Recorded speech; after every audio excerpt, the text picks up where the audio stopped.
बिस्मिल्लाहिर्रहमानिर्रहीम। अस्सलाम वालेकुम स्टूडेंट्स। आज का हमारा टॉपिक है significance of meiosis.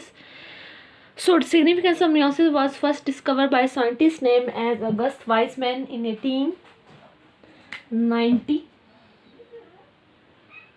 He has showed that meiosis is not only necessary for the maintenance of chromosome number in next generation, but also create the variations in the next generation. Now we will discuss these 2 points in detail. First point is maintenance of chromosome number in next generation.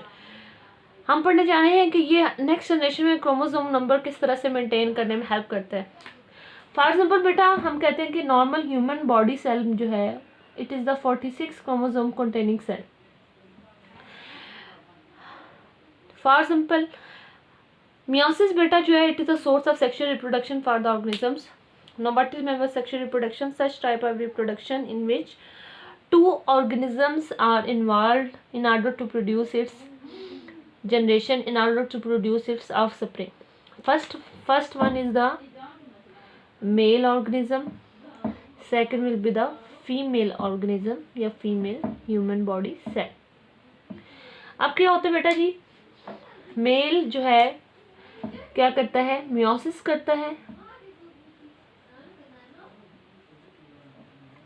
And the female body also, इसके जो sex cells हैं female body और male body दोनों के जो sex cells हैं they undergo meiosis and they form the gametes. Male organism जो gametes बनाता है बेटा जी उनको हम कहते हैं स्पर्म्स. और मैंने आपको कहा था कि मियोसिस में क्या होता है बेटा जी, हाफ नंबर ऑफ क्रोमोसोम जो है वो रह जाते हैं. और फीमेल ऑर्गेनिज्म जो प्रोड्यूस करता है बेटा जी उनको हम कहते हैं eggs. One sperm will undergo to fuse the one egg cell. मतलब 23 और 23 आपस में रिकम्बाइन होंगे तो क्या हो जाएगा हमारे पास बेटा जी, 46 जो नंबर है वो क्या हो जाएगा, कंजर्व हो जाएगा. मतलब नॉर्मल बॉडी सेल क्रिएट होगा, that is normally known as zygote.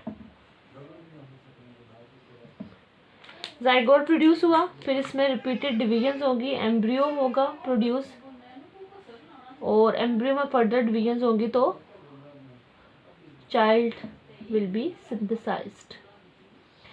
तो इस तरह से जो है बेटा जी नॉर्मल मियोसिस में क्या होता है कि क्रोमोसोम नंबर जो है वो नेक्स्ट जनरेशन में मेंटेन रहता है as like the parent human body cell. तो फिर अब हम बेटा जी यही पढ़ने लगे हैं कि प्लांट्स में ये जो मियोसिस है वो किस तरह से जो है वो हेल्पफुल होता है. प्लांट्स में बेटा एक खास किस्म का प्रोसेस होता है जिसको हम कहते हैं alternation of generation. There are the 2 types of generation within the plant's body. The most dominant and the main plant body जो होती है it consists of the sporophyte generation and the recessive generation is gametophyte generation. There are the 2 types of generations within the plant body, sporophyte and gametophyte. Sporophyte ऐसी generation होती है बेटा जी जो produce करती है small rounded structures that are called the spores.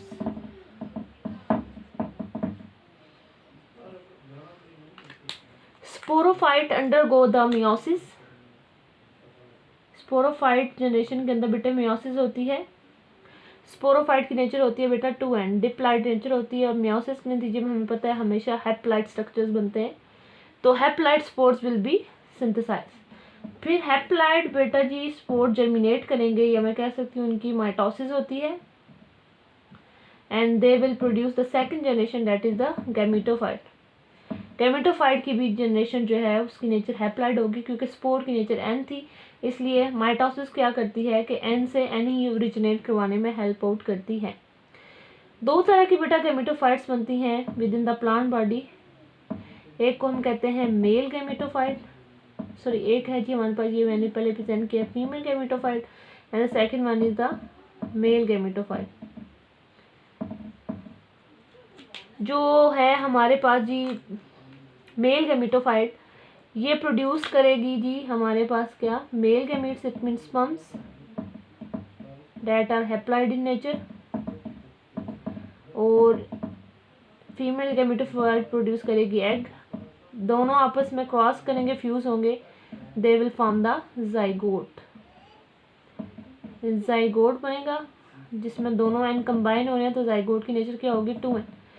Zygote फिर बेटा further germinate करेगा, it undergo mitosis to form the sporophyte.